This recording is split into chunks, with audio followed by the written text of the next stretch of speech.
আসসালামু আলাইকুম। বাংলাদেশ বেতার গোপালগঞ্জ। খবর পড়ছি সিফাত আবদুল্লাহ। মাদারীপুরে বর্ণাঢ্য আয়োজনের মধ্য দিয়ে গতকাল বাংলা নববর্ষ উদযাপন করা হয়েছে। পহেলা বৈশাখ উপলক্ষে স্বাধীনতা অঙ্গন থেকে একটি বর্ণিল শোভাযাত্রা বের হয়ে জেলা প্রশাসকের বাংলোতে গিয়ে শেষ হয়। শোভাযাত্রায় মাদারীপুর ২ আসনের সংসদ সদস্য মোহাম্মদ জাহাঙ্গীর আলী মিয়া, জেলা প্রশাসক Miss Morjina Akter, police super Mohammad Habibur Rahman সহ বিভিন্ন শিক্ষা প্রতিষ্ঠানের শিক্ষার্থীরা অংশগ্রহণ করেন। শোভাযাত্রায় গ্রাম বাংলার ঐতিহ্য ও সংস্কৃতির নানা অনুষঙ্গ তুলে ধরা হয়। পরে জেলা শিল্পকলা একাডেমির উদ্যোগে স্বাধীনতা অঙ্গনে অনুষ্ঠিত হয় মনোজ্ঞ সাংস্কৃতিক অনুষ্ঠান। নববর্ষকে ঘিরে জেলার সর্বস্তরের মানুষের মাঝে ছিল ব্যাপক উৎসাহ উদ্দীপনা। নতুন বছরকে স্বাগত জানাতে দিনব্যাপী নানা আয়োজনের মধ্য দিয়ে আনন্দ ভাগাভাগি করে নেয় সবাই। শরীয়তপুরে নানা আয়োজনের মধ্য দিয়ে বাংলা নববর্ষ উদযাপন করেছে জেলা প্রশাসন। নববর্ষের কর্মসূচি শুরু হয় জাতীয় সঙ্গীত ও বৈশাখের আগমনী সঙ্গীতের মাধ্যমে। পরে জেলা প্রশাসকের কার্যালয় প্রাঙ্গণ থেকে বিভিন্ন শ্রেণী পেশার মানুষের অংশগ্রহণে একটি বর্ণাঢ্য শোভাযাত্রা বের হয়ে পৌরসভা প্রাঙ্গণে গিয়ে শেষ হয়। শোভাযাত্রা শেষে পৌরসভা প্রাঙ্গণে বৈশাখী মেলার উদ্বোধন করেন জেলা প্রশাসক মিস তাহসিনা বেগম। জেলা প্রশাসক মেলার বিভিন্ন স্টল পরিদর্শন করেন এবং উপস্থিত সকলকে নববর্ষের শুভেচ্ছা জানান। এছাড়া দিনব্যাপী আয়োজনের অংশ হিসেবে পৌরসভা অডিটোরিয়ামে মনোজ্ঞ সাংস্কৃতিক অনুষ্ঠান অনুষ্ঠিত হয়। বাংলা নববর্ষ উপলক্ষে গতকাল ফরিদপুরে নানা আয়োজনের মধ্য দিয়ে বর্ষবরণ উৎসব উদযাপন করা হয়েছে। নববর্ষ উপলক্ষে সাহিত্য ও সংস্কৃতি উন্নয়ন সংস্থার উদ্যোগে আলোচনা সভা, সাংস্কৃতিক অনুষ্ঠান সহ ৭ দিনব্যাপী বৈশাখী মেলার উদ্বোধন অনুষ্ঠিত হয়।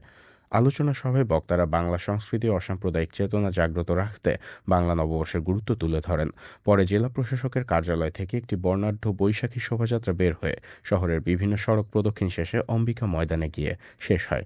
এছাড়া অম্বিকা ময়দানে বর্ষবরণ উৎসব, সাংস্কৃতিক অনুষ্ঠান ও পুরস্কার বিতরণী অনুষ্ঠিত হয়। জেলা প্রশাসক কামরুল হাসান মোল্লার সভাপতিত্বে police super Mohammad Nazrul Islam PPM, জেলা পরিষদের প্রশাসক আফজাল হোসেন খান পলাশ, সাহিত্যিক সাংবাদিক মফিজ ইসলাম মিলন, রাজনৈতিক দলের নেতৃবৃন্দ, শিক্ষা প্রতিষ্ঠানের শিক্ষার্থী সহ বিভিন্ন শ্রেণী পেশার মানুষ এ সময় উপস্থিত ছিলেন। এছাড়াও জেলার বিভিন্ন সামাজিক ও সাংস্কৃতিক সংগঠনসমূহ পৃথক পৃথকভাবে নানা আয়োজনে বৈশাখী উৎসব পালন করেন। নববর্ষের ঐকতান, গণতন্ত্রের পুনরুত্থান, এই প্রতিপাদ্যকে ধারণ করে গতকাল গোপালগঞ্জ বিজ্ঞান ও প্রযুক্তি বিশ্ববিদ্যালয়ে নানা আয়োজনে পহেলা বৈশাখ উদযাপন করা হয়েছে। বাংলা নববর্ষ উপলক্ষে বিশ্ববিদ্যালয় প্রশাসনিক ভবনের সামনে থেকে উপাচার্য ড হোসেন উদ্দিন শেখর, উপ উপাচার্য ড মোহাম্মদ সোহেল হাসান ও ট্রেজারার ড মোহাম্মদ নাজমুল আহসানের নেতৃত্বে বৈশাখী শোভাযাত্রা অনুষ্ঠিত হয়।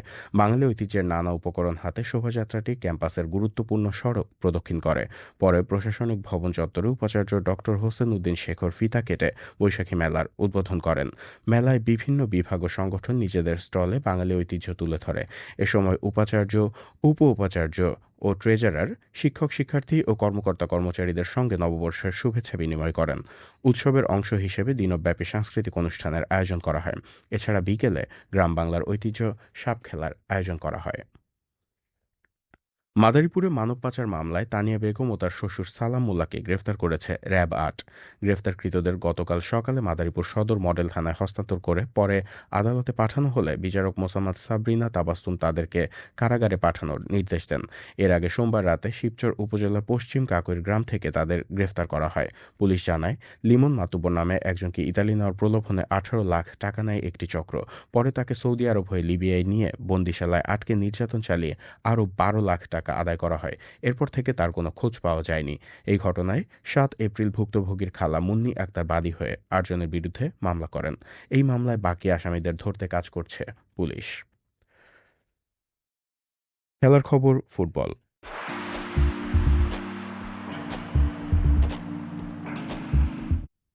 শরীয়তপুরে জেলা পুলিশ সুপার কাপ ফুটবল টুর্নামেন্টের ফাইনাল খেলা, শিশুদের চিত্রাঙ্কন প্রতিযোগিতা ও পুরস্কার বিতরণ গতকাল পুলিশ লাইনস মাঠে অনুষ্ঠিত হয়েছে।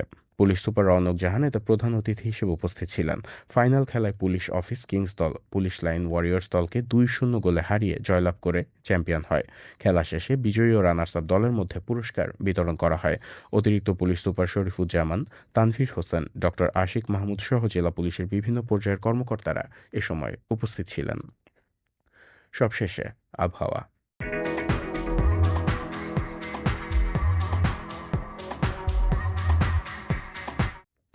আজ বেলা ১টা পর্যন্ত আবহাওয়ার পূর্বাভাসে বলা হয়েছে, দেশের অভ্যন্তরীণ নদীবন্দর সমূহের জন্য কোনো সতর্কবার্তা নেই এবং কোনো সংকেতও দেখাতে হবে না। খবর শেষ হলো। আমাদের পরবর্তী খবর প্রচারিত হবে আগামীকাল সকাল ৮টা বেজে ৩০ মিনিটে বাংলায়।